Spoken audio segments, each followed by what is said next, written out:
Wat is de onderscheid tussen een contract en een bund wanneer het komt bij de ehe?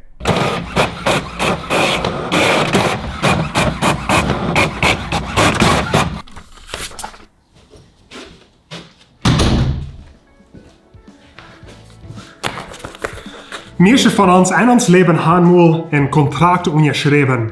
En een contract, dat we vielleicht unterschrieben, wenn wir vielleicht eens wat willen entscheiden. Wir wollen uns vielleicht eens wat rennen. Wir wollen vielleicht eens wat anfangen zu schaffen und die Stelle, wo wir schaffen wollen, die wollen haben, dass wir sollen ein Kontrakt unterschreiben.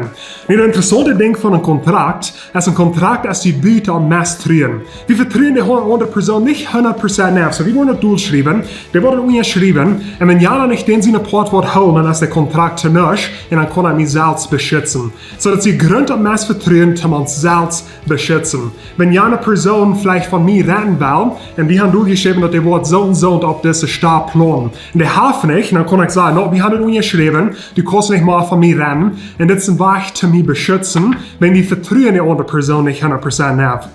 Und so das interessante Ding ist, jeder Mal handeln wir unsere Ehe, das ist ein Kontrakt. Wir vertrauen die andere Person nicht ganz und wir wollen uns nicht so verantwortlich merken. Und so wir sagen vielleicht auch wo mein Partner leben, solange es heute oder so das Wort bewiesen zu mir, vielleicht mit Geschenken, mit verschiedenen Dingen. Und so auch wo bloß mein Part holen, wenn die andere Person ihr Part holen wird. Und so falls es eine Person und nicht holen wird, dann ist das nicht mal jährlich. So viele Dinge wie eine Ehe ist dort nun. Aber wenn wir die Bibel durchgehen, dann wie sollen, wenn die Bibel verteilt hat von der Ehe, dann verteilt das aus einem Bunt.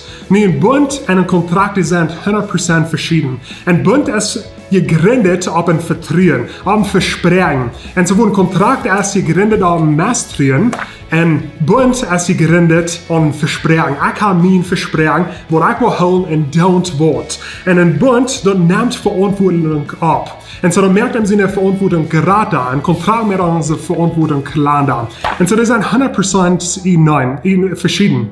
So, wenn wir einen Bund haben gemerkt, zu unserer Früher, zu unserem Mann, das sind don't, wenn die andere Person das nicht bewiesen hat, ich will danach entscheiden zu leben. Wenn ich habe das Bund gemerkt, ich habe das Versprechen gemerkt, ich will das holen und don't, was passieren wird.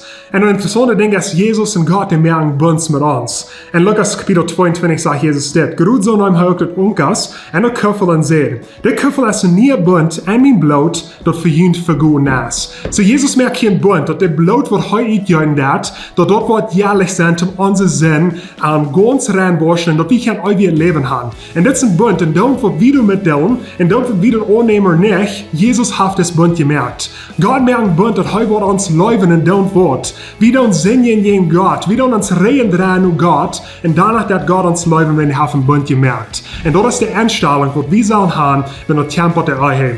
Unsere Ehe ist ein Bund, nicht ein Kontrakt. Ich will die Motor sprechen mit diesem Wort. Wenn ihr das Video hast, gleich, dann will ich liken auf Facebook, subscriben auf YouTube. Checkt das Video an mit Ihren Freunden und Familie und wir sehen uns nächste Woche.